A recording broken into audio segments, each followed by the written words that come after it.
Nah, yang ketiga yaitu distribusi ya. Jadi ketika barangnya udah jadi, udah diprioritasin, udah diefisiensikan gitu ya, udah ketemu titik pasnya ya nanti kita bakalan bahas, ini barangnya buat siapa ya. Jadi dalam ekonomi itu sering banget kayak gitu ya. Ini buat semua orang kah? Ini buat kelas tertentu kah? Ini buat yang mampu bayar, buat yang nggak mampu bayar, ini buat kelas orang pria gitu, ini buat wanita, ini buat siapa?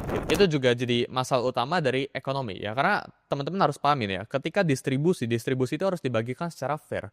Karena kalau distribusi ini nggak fair, ya ini bakalan terjadi yang namanya itu kesenjangan sosial kita ngomong ya. Ini kita keluar dikit ya dari ekonomi ya. Karena lu pernah denger gak ada orang ya di luar sana tukang sampah misal pekerjaannya tiba-tiba menang lotre, ya terusnya 2 tahun kemudian dia menang lotre berapa juta dolar, dia balik lagi jadi tukang sampah.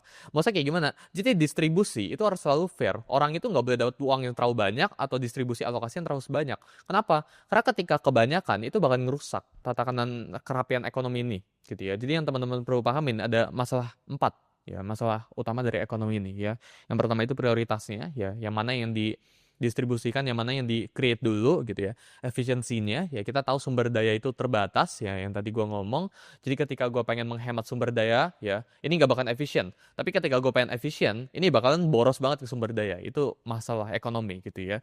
Terus yang ketiga itu distribusi ya. Jadi ini gue gimana cara bagiin ke barangnya, alokasikannya gitu kayak gimana. Ya yang fair itu kayak gimana. Ini apakah ini buat semua orang dan sebagainya.